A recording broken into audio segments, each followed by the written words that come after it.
Bitcoin or Ethereum? That's the question. What are the whales buying? Which coin will have the best returns going forward from this year into 2030? Now, obviously, the biggest gains in crypto will come from altcoins. We follow the altcoin market every day. We're interested in the biggest gains at Altcoin Daily. But we also have more conservative HODL positions. So again, I ask you, when it comes to best returns from the two biggest high caps, Bitcoin or Ethereum? Let's do a deep dive on Bitcoin versus Ethereum and understand where they each stand today to answer that question by the end of the video. Like always, curious to hear what you think in the comments below. I'll be reading your comments. Let's get started. Ethereum is in such an interesting place today. While the network activity increases, the ETH supply decreases. This makes Ethereum deflationary. Really amazing when you consider how Ethereum first started. Vitalik, the creator of Ethereum, got into crypto because Blizzard, the company behind World of Warcraft, nerfed his character. Quote, "I happily played World of Warcraft during 2007 to 2010, Vitalik Buterin writes in his bio. But one day, Blizzard removed the damage component from my beloved Warlock's Siphon Life spell. I cried myself to sleep, and on that day, I realized what horrors centralized services can bring. I soon decided to quit. Vitalik got into Bitcoin and soon after started Ethereum." So Ethereum's 8 years old now, and 8 years later, we have so many dApps booming on top of Ethereum, taking supply off the market. We've seen DeFi, we've seen NFTs, just to name a couple. Many people are saying that blockchain and gaming is the perfect fit, and blockchain games are the next big thing in the gaming world and the crypto world, just like NFTs in 2021 and DeFi in 2020. And that makes sense, right? That's the original reason Vitalik was inspired to get into crypto and build Ethereum, because of a game. I think gaming NFTs in general just makes a lot of sense. It was the entire reason why Vitalik started Ethereum, by the way. Vitalik used to play World of Warcraft, and one day he noticed that one of his favorite characters got weakened by Blizzard, the developer of the game. And that's when he realized the danger of centralization. And at least that was his version of the genesis story of Ethereum. And so it makes sense to turn those in-game assets in World of Warcraft into NFTs that the game developer has no way to really affect. Obviously, it's much harder than that because the game developers can potentially do other things to the NFTs, right? Like they can change the entire game loop in a way that basically the older NFTs become less relevant in the new game loop. But at least that's the hope, that's the promise of turning in-game items into NFTs that the users truly own. Before we jump into Bitcoin, let's get a final summation. Where is Ethereum today? Ethereum supply is declining with rise in network activity. Let's go into more detail. With the adoption of last year's recent upgrade, EIP 1559, the Ethereum network has become a deflationary asset since mid-January this year. This upgrade permanently removes a percentage of the transaction fees from Ethereum's circulating supply each time an ETH transaction is sent. The more adoption, the more interest, and the more trading volume the ETH network sees, the more scarce the asset can become. This has caused a decrease in overall supply of Ethereum this year. Since the upgrade was merged into Ethereum 158 days ago, 28,000 ETH worth 48 million has been burnt forever, taken off the market. Supply and demand, this is good. So, going forward, Shanghai upgrade and Ethereum development. The Ethereum network is now preparing for the Shanghai upgrade, another significant upgrade that is expected to occur next month.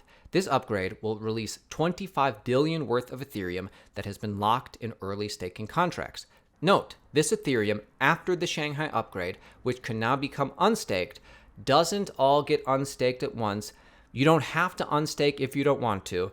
And long term, I would say this is actually bullish, because this will give people and entities more confidence to stake their ETH going forward now that they know that they can unstake it. After the Shanghai upgrade, the Ethereum developers will focus on implementing new features such as sharding and zero-knowledge proofs. Well, what are those? Sharding will enhance the blockchain's scalability by allowing the network to perform parallel processing. This feature will improve the speed and efficiency of transactions. Zero-knowledge proofs enable enhanced privacy by allowing users to authorize transactions without revealing any identifiable information. Let's take a look at Bitcoin and compare it to Ethereum. And let's start off simple, because simple is powerful. Here's the timing of Bitcoin cycles. Here's the timing of Bitcoin cycles.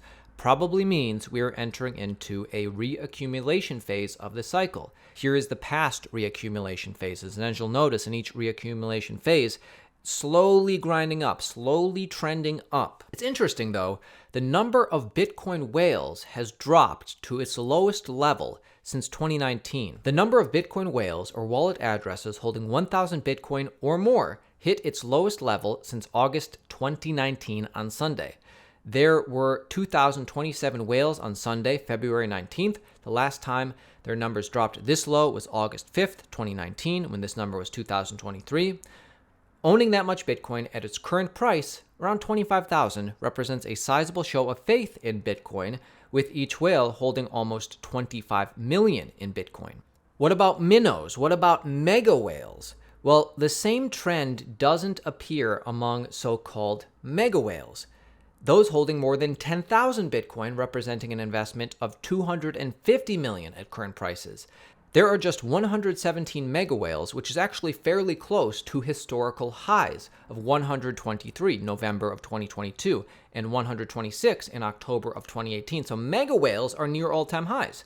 And then the number of smaller investors in Bitcoin, while it's holding over one coin, has actually increased as well, gradually increased over the past 5 years. So Bitcoin whales dropping to its lowest level, mega whales near all-time highs, minnows trending up for 5 years. How's that compared to Ethereum? Well, it's hard to compare them exactly. The data shows, however, that sharks and whales, so ETH addresses holding 100 to 100,000 Ethereum, are still holding near 47% of the supply and seems to be relatively strong. But Ethereum has NFTs, right? I mean, I don't know if you saw this, but NFT marketplaces competing. Blur overtakes OpenSea as Ethereum NFT trading skyrockets. Ethereum has NFTs. That's surely gives it an edge versus Bitcoin, right? Oh, but wait, Bitcoin has ordinals now. Ordinals launch on Bitcoin, Bitcoin NFTs. Because of Bitcoin NFT ordinals, more people are running nodes, more people are using Taproot, more people are using Lightning, more people are competing for Bitcoin block space, all because of inscriptions, all because of ordinals. You truly love to see it. But, of course, Bitcoin does have big advocates like Michael Saylor. Breaking news, Michael Saylor buys more Bitcoin with MicroStrategy Fund. The whales are back. Michael Saylor raises a whopping $46 million in share sales for MicroStrategy. The share sales hint at potential Bitcoin purchases in the future. Saylor is still bullish on Bitcoin and its capacity to make global economic change. But then, of course, Ethereum seems to be getting some big advocates as well. YouTube's new crypto-friendly CEO sees incredible potential for blockchain and NFT tech to boost viewership and reward influencers. Now, of course, he didn't say Ethereum specifically, and of course, he could be talking about a more centralized blockchain, maybe a Solana, maybe a Flow. But still, I think any of this hints at a bullish future for Ethereum. So let's talk about it. Which cryptocurrency between just Bitcoin and Ethereum is the better investment going forward? What's going to provide the biggest returns? And let me just say off the bat, and you might know this if you subscribe to our channel, I own both Bitcoin and Ethereum. I like them both. And they're different, right? And that's actually why I like them. One's not just derivative of each other. They're very different. For me personally, I own more Bitcoin than Ethereum. However, in the past couple of years, I've been dollar cost averaging more into Ethereum than Bitcoin. I know you don't want to hear this because everybody just wants to hear only this or only that. But I do think they're both necessary in a cryptocurrency portfolio. And then to be completely real with you, I think Ethereum is a lot different than any other point in Ethereum's history.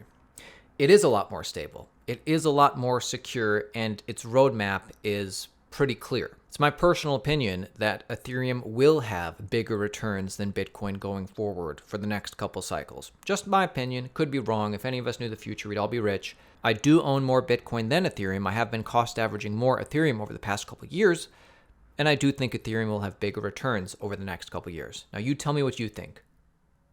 My name's Aaron at Altcoin Daily. Like the video, subscribe to the channel. See you tomorrow. Get your tickets to Bitcoin 2023 Miami, May 18th through 20th, Miami Beach this year. Use code Altcoin Daily, 10% off. This is the biggest Bitcoin conference of the year. Ticket prices continue to increase as we get closer to the event. Use code Altcoin Daily, 10% off. Get your tickets now. Get your tickets to NFTLA/Outer Edge March 20th through March 23rd. We'll be there. We'll be on some panels. This is one of my favorite crypto conferences in LA, maybe the best. And to find out why it's so cool, we interviewed the founders. Check it out, the #1 best crypto event in Los Angeles, NFTLA. Get your tickets. Check out this interview to find out more details. It's going to be epic. We'll be there.